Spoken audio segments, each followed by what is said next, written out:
2019 के लोकसभा चुनाव काफी नजदीक आ चुके हैं, पर क्या होगा इसका असर शेयर मार्केट पर और निवेशकों पर?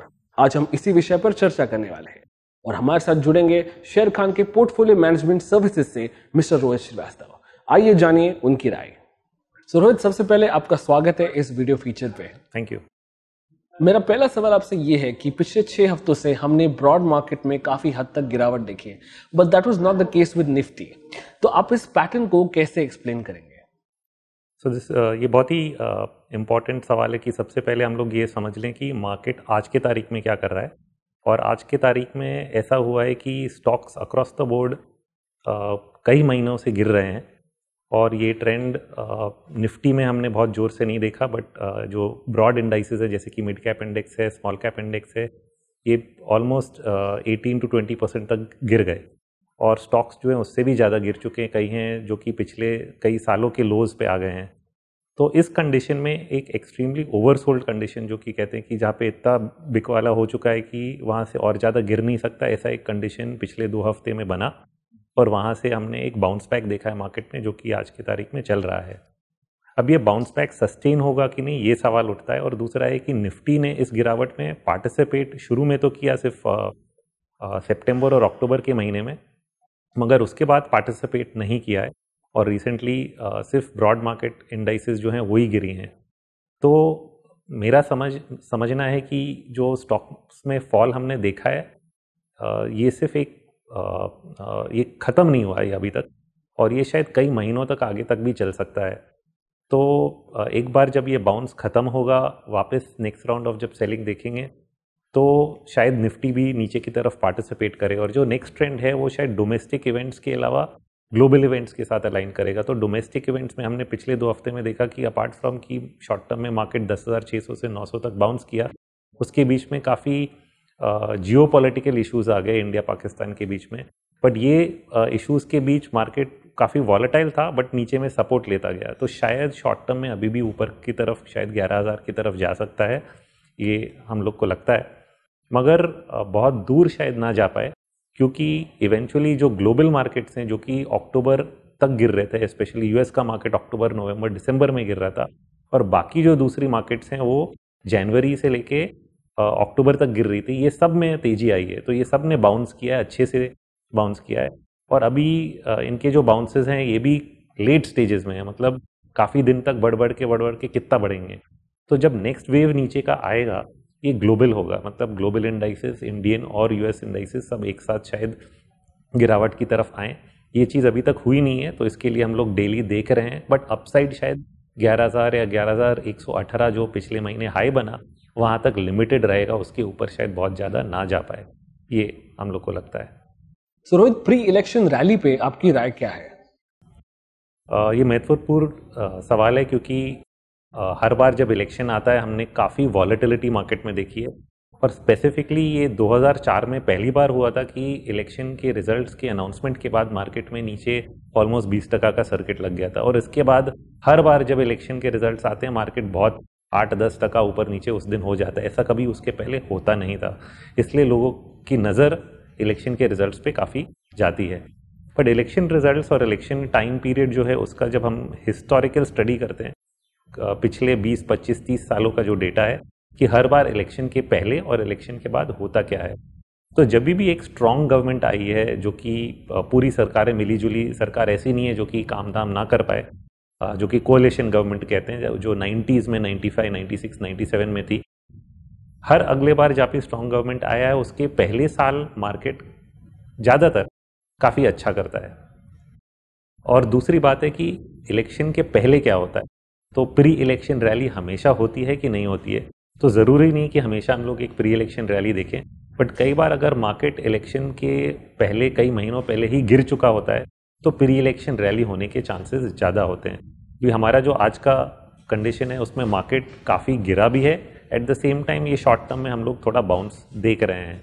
बट मेरा सेंस है कि ग्लोबल मार्केट्स अगर, जैसे मैंने पहले बोला कि अगर नीचे की तरफ जाते हैं तो शायद इलेक्शन के पहले मार्च के महीने या अप्रैल के महीने मार्केट में प्रेशर रहे, मंदी का दौर रहे। बट इलेक्शन जब तक आएगा तब तक शायद वो एक फेज़ ख़त्म हो जाए और मई के महीने में जो टिपिकली लास्ट 2 बार इलेक्शंस हुए हैं वहाँ पे वी विल सी कि मार्केट एक बार वापस ऊपर की तरफ जा सकता है। तो अप्रैल मई के बीच में एक प्री इलेक्शन रैली या बाउंस बैक होने की संभावना अभी भी दिख रही है, बट ये ऑफ कोर्स ऑनगोइंग बेसिस पे हम लोग को रिव्यू करना पड़ेगा कि एक्चुअली क्या होता है।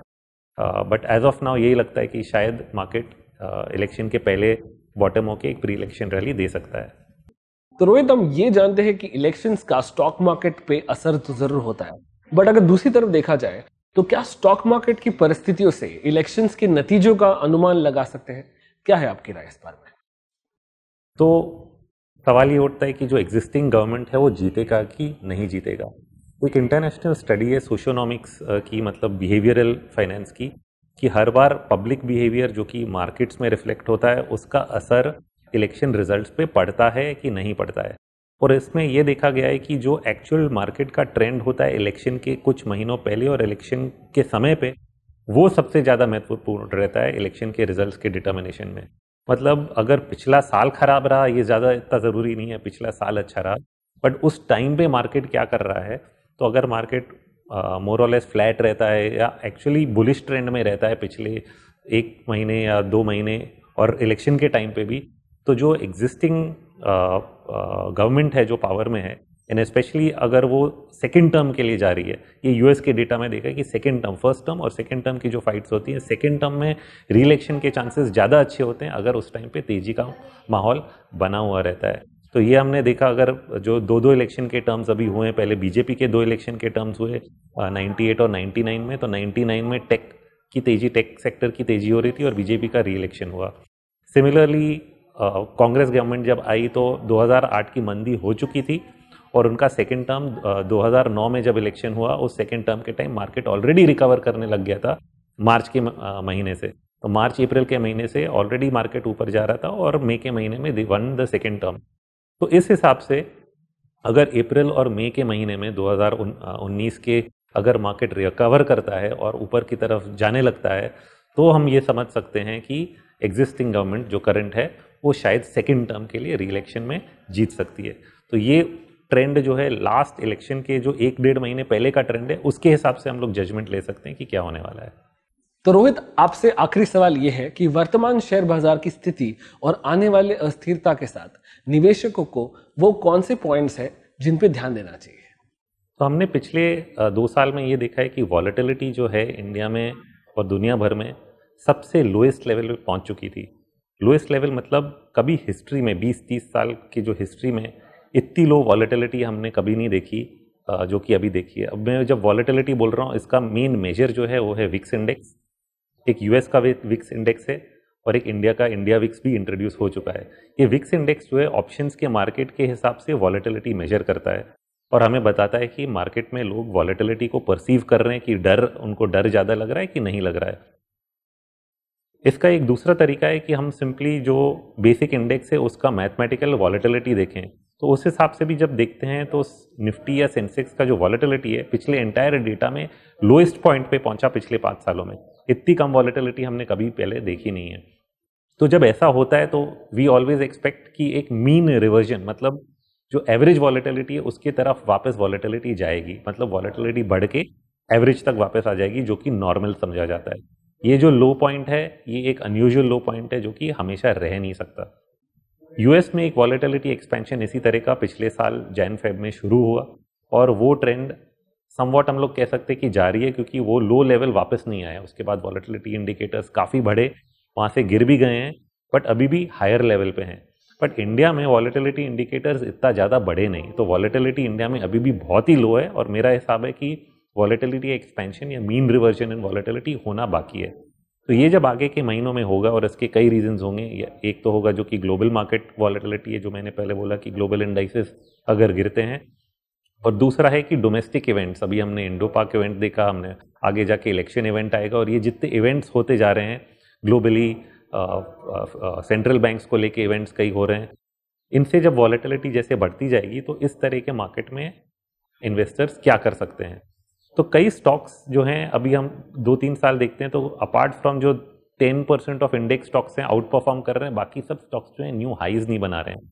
जब एक स्टॉक नया हाई नहीं बनाता है, एक ही रेंज में पड़ा रहता है, तो बेस्ट वे कि आप उसमें से अर्न करने के लिए एक स्ट्रैटेजी होती है ऑप्शंस मार्केट में, उसे हम कवर्ड कॉल्स बोलते हैं।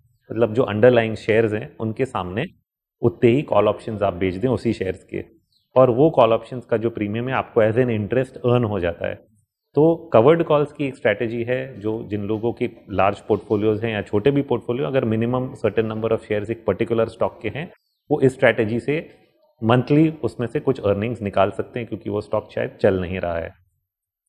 दूसरा तरीका है कि आप शायद डेरिवेटिव मार्केट के साथ पास नज़र देखें, क्योंकि जब मार्केट सिर्फ ऊपर की तरफ नहीं भागता है, ऊपर नीचे दोनों तरफ जा रहा है, तो आपको लॉन्ग और शॉर्ट साइड की स्ट्रैटेजीज दोनों खेलनी पड़ती है। अब ज़्यादातर इन्वेस्टर्स जो हैं वो शॉर्ट साइड की स्ट्रैटेजीज के साथ कंफर्टेबल नहीं रहते हैं, और ये कंफर्ट अनलेस आपके पास कुछ टूल्स हैं शायद ना आए, और इसमें रिस्क भी ज़्यादा रहता है। तो एक तरीका है कि आप शायद फ्यूचर्स की जगह सिर्फ ऑप्शंस कंसिडर करें, और ऑप्शन साइड में आप दोनों कॉल पुट देख सकते हैं, बट इसमें इतना ज़्यादा एक्सपोजर ना हो कि आपका जवाब बहुत ज़्यादा नुकसान हो जाए।